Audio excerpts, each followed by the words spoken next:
Hi, Mr. Edmund Shah. Hope you're fine and doing well. This is Mohammad Akram reaching you out from Kandahar, Afghanistan. One of the most common problems we face here is there are some students, they are newcomers to the school. They are supposed to come to school and enter, for example, kindergarten classes. The problem is that their parents haven't poured the love or the desire of coming to school. So these students, whenever they come to school, they don't want to enter the class. They just say that I don't want to enter the class. And also they have the fear of being beaten by the teacher. Although there is nothing here, something like that. But still, these kind of students, they have heard that kind of stories from other students that they get beaten at schools. So therefore, they have that kind of fears and the love or the desire of going to school. They don't know that also.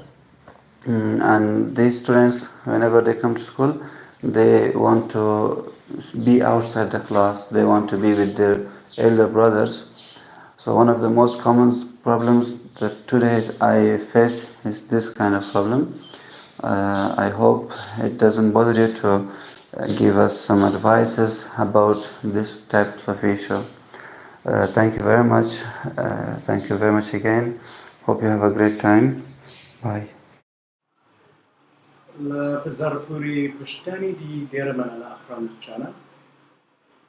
When children are afraid to go into a school, it's probably because the parents had frightened them. So this is a parenting issue. It means parents had already instilled fear in the children. And you might hear them say things like, if you don't go to school, I beat you. Or if you don't do your homework, I'll cane you, or your teacher will hit you. Or you might even have heard parents say this to a child, you better behave. If not, I will smack you, or I will ground you at home and you are not allowed to go outside. So this kind of language, if this kind of language and punishment already exists at home, there is no wonder the child does not want to go to school. There is the feeling of resentment.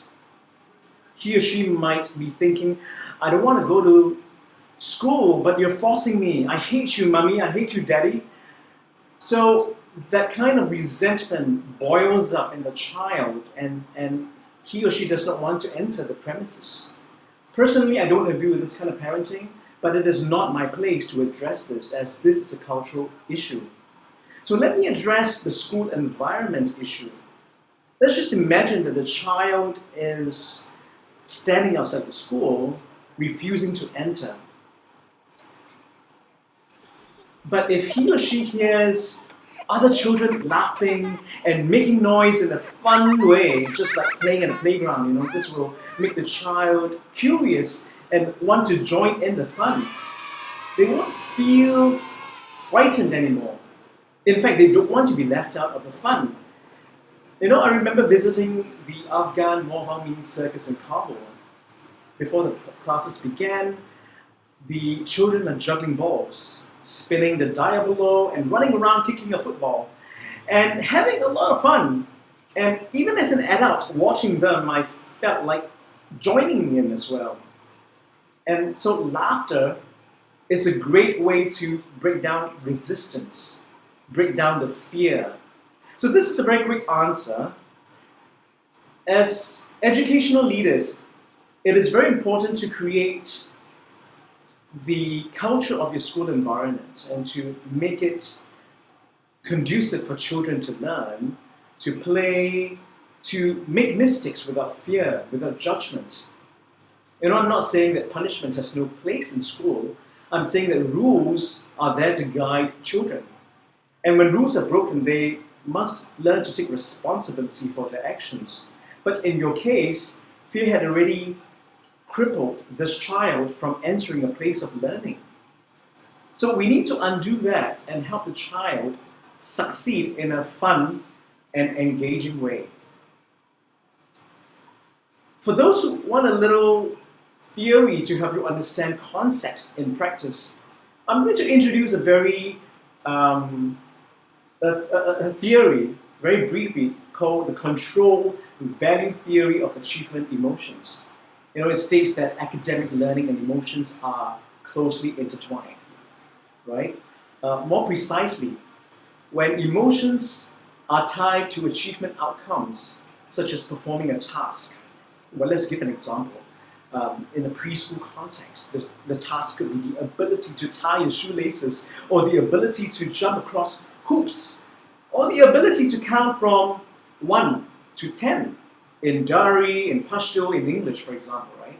And when this is executed well, the learner activates pleasant emotions such as pride and joy for performing well.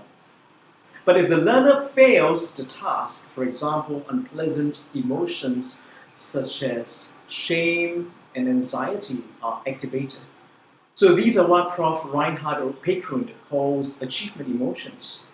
Now this diagram you see exemplifies the different emotions that we need to activate in a classroom.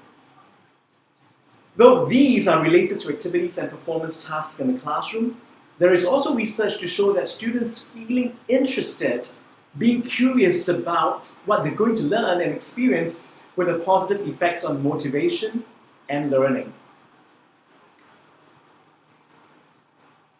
So that is why I'm suggesting that promoting a school culture with lots of laughter and fun is a good way to foster learning. And this principle is the same at home as well. Provide a place for curiosity, not fear. I hope this answers your question. So if you have a question for me, write me a message, record your voice message and tell me what the problem is, and I'll be glad to be of service to you. Till the next video, take care.